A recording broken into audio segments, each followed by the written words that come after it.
Addiction हा एकच शब्द आपण वापरतो मोबाईलला धरून. मोबाईलसुद्धा एक चांगली गोष्ट आहे, त्याचाही व्यासंग असू शकतो. हा विचार कोणी मांडायला तयार नाही आहे. तो मोबाईल नाही बघत आहे, तो मोबाईलवर काहीतरी बघतो आहे. तो स्क्रीन टाईम नाही आहे, तो स्क्रीनवरती काहीतरी चाललेलं बघतो आहे. What is it? आपल्या ज्या एन्झायटीज आहेत या इन्फॉर्मेशनवर आधारित आहेत का व्हेरीफाईड नॉलेजवर आधारित आहेत? आपण कुठल्याही क्षणी सुरुवात करू शकतो. आयुष्याच्या कुठल्याही टप्प्यावरती कशाचीही सुरुवात करू शकतो. तो कॉन्फिडन्स पाहिजे. ती उगीच कारण नसताना अवास्तव जी भीती आहे ती बाजूला काढली पाहिजे.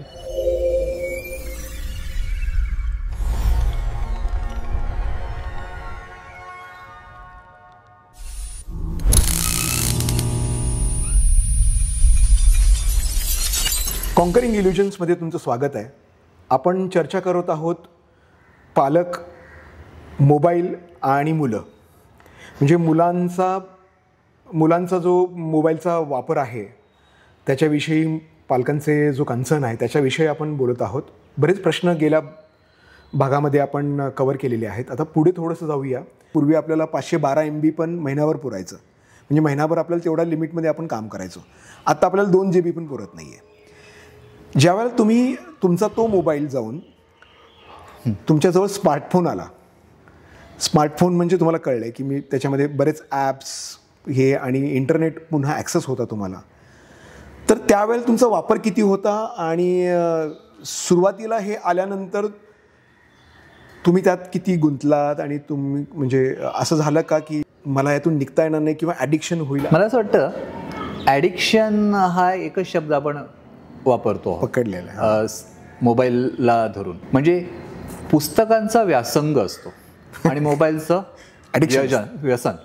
मला असं वाटतं की मला मोबाईलचं सुद्धा स्मार्टफोनचा सुद्धा व्यासंग झाला. तुम्ही कसा उपयोग करून घेता त्यावर आहे. आता व्यासंग कोणी सोडत नसतं, पण त्याचं कोणी वाईट किंवा त्रासही करून घेत नसतं की अरे काय सारखा तो जाता पुस्तकांचा व्यासंग आहे, आहारी गेलायस वगैरे, असं नाही. चांगली गोष्ट आहे. तसं मोबाईलसुद्धा एक चांगली गोष्ट आहे, त्याचाही व्यासंग असू शकतो. हा विचार कोणी मांडायला तयार नाही आहे. मोबाईलमुळे जे अशक्य होतं अगोदर किंवा अवघड होतं, प्रचंड अवघड होतं, ते इतकं सोपं झालेलं आहे. म्हणजे ई-बुक्स आहेत, ऑडिओ बुक्स आहेत. कधी कधी नाही वाचता येत गोष्टी एवढं, पण आपण ऑडिओ बुक लावलं, ऐकत राहिलो तर म्हणजे इंटरनेटमुळे आपल्याला अतिशय सोयीचं झालेलं आहे. वेगळ्या वेबसाईट्स आहेत, माहिती कुठून कुठून काय काय मिळते, तर त्याच्यावर विचार होतो. माहिती आहे, त्याच्यावर आपला विचार, चिंतन, उहापोह याच्यातून ते नॉलेजमध्ये कन्वर्ट होतं. बरोबर, ठीक आहे ना. सो हा एक अतिशय सुवर्ण काळात आपण जगतो आहोत असं मला वाटतं. अच्छा. कारण जग ओपन झालं माझ्यासाठी. पॉसिबिलिटीज इन्फायनाईट अबंडंट झाल्या आहेत एक प्रकारे. आता प्रत्येकजण कोणीही त्याचा किती वापर कसा करून घेईल हा त्याचा विषय आहे. जेवताना मुलांनी TV बघितला नाही पाहिजे, जेवताना मुलांनी स्क्रीन हातात नाही घेतला पाहिजे. जे आपण खातो त्याच्याकडे लक्ष असलं पाहिजे. म्हणजे पहिल्यांदा आपण डोळ्यांनी खातो आणि मग ते जिभेवर येतं, मग चव येते आणि मग जातं. तर मी जनरली जिज्ञासात तुम्हाला नेहमी बघताना, तुम्ही जेवत एकटे जर असाल, आजूबाजूला आम्ही कोणी नसू, फॅसिलिटेटर किंवा मुलं, तर तुम्ही जनरली असे ठेवलेलं असतं आणि असं तुमचं चाललेलं असतं. म्हणजे जेवणाकडे लक्ष. अर्थ असा आहे का की आपण मोबाईल बघत असतो तेव्हा जेवणाचा आनंद घेत नसतो? तुम्ही बघा, असं तुम्ही काय वेगळं करता? मोबाईल बाजूला ठेवल्यानंतर खाताना काहीतरी वेगळं होतं. आपण कशाचं तरी अतिउदात्तीकरण काहीतरी करण्याच्या भानगडीत पडलं किंवा त्याला खूपच काहीतरी अलंकारिक करण्याचा प्रयत्न केला आहे. ठीक आहे, अन्नाची चव, मी मोबाईल बघत असताना अन्नाची चव कळत नाही असं नाही होत. बरं, तुम्ही हेही बघितलं असेल की खाताना समजा मला मीठ कमी लागलं तर जरा मीठ हवं आहे म्हणतो. हो, म्हणजे माझं लक्ष तिथं पण आहे. इतकंही काही अवघड नाही. जेवताना तुम्ही समजा मोबाईल बघत असाल तर एवढं काही धोकादायक नाही आहे. ते मी करून बघितलं आहे. जे करत नाही आहेत त्यांचा प्रॉब्लेम आहे. जे अस्वस्थ आहेत आतून त्यांना मोबाईल समोर असताना खाण्यात लक्ष किंवा ते खाणं नीट होत नसावं कदाचित, ही गोष्ट. पण माझं अगदी निश्चिंत होतं. ज्यांचं तसं होऊ शकतं त्यांना करू द्यावं. जनरली जेवायला बसल्यानंतर आपण एकमेकांशी संवाद साधतो, गप्पा मारता मारता खात असतो. तर हे संवाद व्हायला पाहिजेत. आणि जनरली पालकांचा एक कन्सर्न असतो की हा संवाद त्या मोबाईल स्क्रीनमुळे तुटलेला आहे. जेवतानाही मुलाच्या हातात आता त्याची समज ती त्याला डेव्हलप व्हायला जी अवधी द्यायला पाहिजे तो दिला जात नाही आहे. आणि आपण समज करून घेऊन पालक त्यांच्यावर ओरडतात की ठेव आधी खाली, मी बोलतोय आणि समोर बघून खा. यांच्यावर तुमचं काय म्हणणं आहे की हे जे आहे हे मुलांना समज आणि ते जेवणाच्या वेळेला त्यांनी बाजूला ठेवला पाहिजे का की त्यांना घेऊ द्यावं?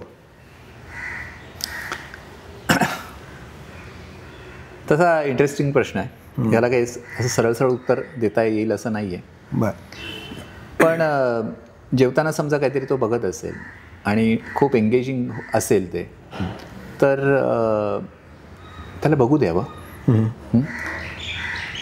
जेवण झाल्यानंतर जेव्हा थोडासा फावला वेळ असेल तेव्हा विचार की तू मगाशी काय बघत होतास, काहीतरी शेअर कर की मला, पण काय इंटरेस्टिंग होतं, कशाबद्दल होतं, मग मलाही बघता येईल, मला शेअर करते, मी बघतो. तर मग लक्षात येईल की ते खरंच कशामुळे इंटरेस्टिंग झालं होतं. तो मोबाईल नाही बघत आहे, तो मोबाईलवर काहीतरी बघतोय. तो स्क्रीन टाईम नाही आहे, तो स्क्रीनवरती काहीतरी चाललेलं बघतोय. What is it? तो कंटेंट काय आहे, तो काय पाहतोय आणि ते त्याला कोणत्या पद्धतीने त्याला घडू देत आहे, हे जास्त महत्त्वाचं मला वाटतं. आपणही ते करतो, मीही करतो हे. हो, जेवताना, खाताना, कधी टॉयलेटमध्ये जाताना सुद्धा, गेल्यानंतर सुद्धा तिथे 5 मिनिटात काहीतरी त्याचा सदुपयोग करावा असा तो विषय असतो. नाही असंही काय सर, म्हणजे आता तुम्ही टॉयलेटचा विषय काढला आणि मोबाईलचा विषय काढला तर टॉयलेटमध्ये जर्म्स असतात, ते आपल्या मोबाईलच्या स्क्रीनवर येतात आणि ते जर्म्स तुम्हाला काहीतरी एक काहीतरी बांधणी आहे त्याची, त्या आणि जर्म्सनी तुम्हाला आजार होतात. आणि हा एक वेगळा विषय होऊ शकतो आहे म्हणजे मोठा, परंतु जर्म्समुळे आजार होतात हे कुठं सिद्ध झालं आहे का, ह्याचा खरंच विचार करण्याची गरज आहे. आपल्या ज्या एन्झायटीज आहेत या इन्फॉर्मेशनवर आधारित आहेत का व्हेरीफाईड नॉलेजवर आधारित आहे, आणि verified by whom, by you or verified by someone who you believe. एखादी ऑर्गनायझेशन किंवा एखादी व्यक्ती ज्याच्यावर तुमचा विश्वास आहे आणि तो सांगतो म्हणून ते खरं आहे समजून तुम्ही त्याच्यापासून तो धोका आहे आणि धोकादायक आहे म्हणून तुम्ही त्याच्यावर काही ना काहीतरी उपाययोजना किंवा खबरदाऱ्या घेत आहे आणि त्याच्यामुळे तुम्हाला एन्झायटी आहे. हा जो स्क्रीन टाईम आणि मुलांचा स्क्रीन टाईमवरती जी एन्झायटी आहे ती फक्त स्क्रीन टाईमची एन्झायटीमुळे ती एन्झायटी नाही आहे. बरं. यात खूप साऱ्या गोष्टी इन्व्हॉल्ड आहेत. माझ्या अनेक वेगळ्या प्रकारच्या एन्झायटीज त्या सगळ्या ॲडअप होतात आणि मी त्याचा सगळा जो काही आरोप आहे तो त्या स्क्रीन टाईमवर आणतो आहे. म्हणजे वड्याचं तेल वांग्यावर. अगदी बरोबर. आणि ह्याच्यावरती आत्मावलोकनाची गरज आहे.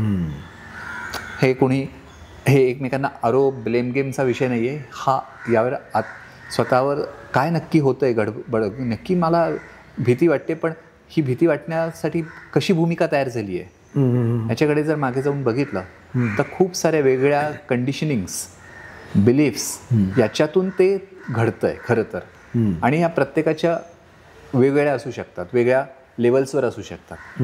त्यामुळे याला एक जनरलाइज उत्तरं नाही आहेत.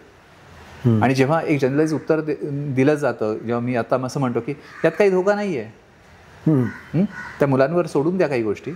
मी आता खेळावर येतो की कारण जनरली मोकळ्या हवेत, मोकळ्या मैदानात फिजिकल हालचाल झाली पाहिजे, अशा पद्धतीचे गेम्स पाहिजे की जिथे फिजिकल तुमची एक स्ट्रेंथ लागली पाहिजे. आणि आत्ता त्याची जागा मोबाईलच्या गेम्सनी घेतलेली आहे. म्हणजे इथे तो सगळं असं चाललेलं असतं आणि मग ते एक्सपोजर राहतं आहे, असं चित्र आहे.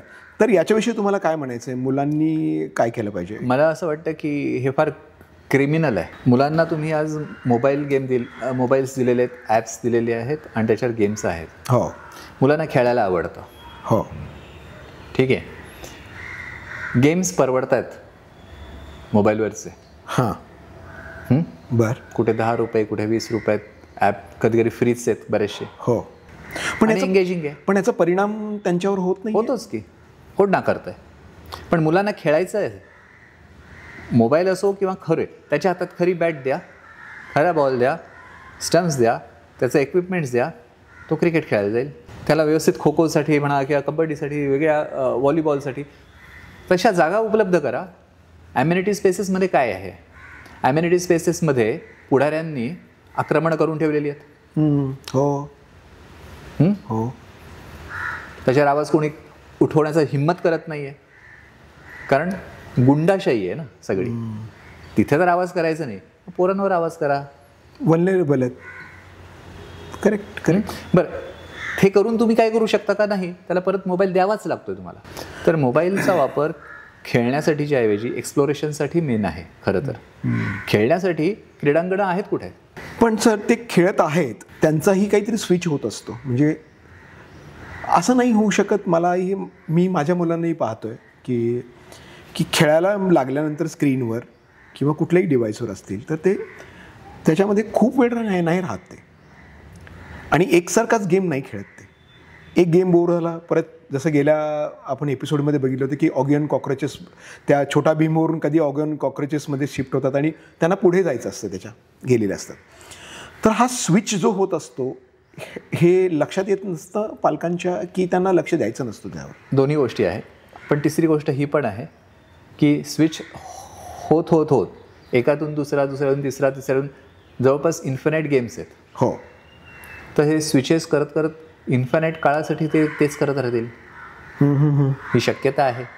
माझ्या मते ही शक्यता 0.01% पण नाही आहे खरं तर. बरं. पण ही एन्झायटीतून ही शक्यता 100% पर्यंत जाते. हो. एन्झायटीतून. हो. पालकांच्या. पण तसं नाही आहे. तो शिफ्ट होतो आणि त्याच्यापासून विड्रॉ पण होतो, क्विटिंग पण होतं, शिफ्टिंग पण होतं आणि क्विटिंग पण होतं. ग्रॅज्युअली वेगवेगळ्या गोष्टींमध्ये एंगेजिंग व्हायला लागतं. आपलं पोर यापेक्षा दुसरं काही करूच शकत नाही. नंतर ते मोबाईलमध्ये काय करतंय हे बघितलंच जात नाही. तो क्विटही झालेला असतो मोबाईलच्या गेम्समधून, तो क्विटही झालेला असतो. तो मोबाईलचा आता काहीतरी वेगळा वापर करायला लागलेला असतो.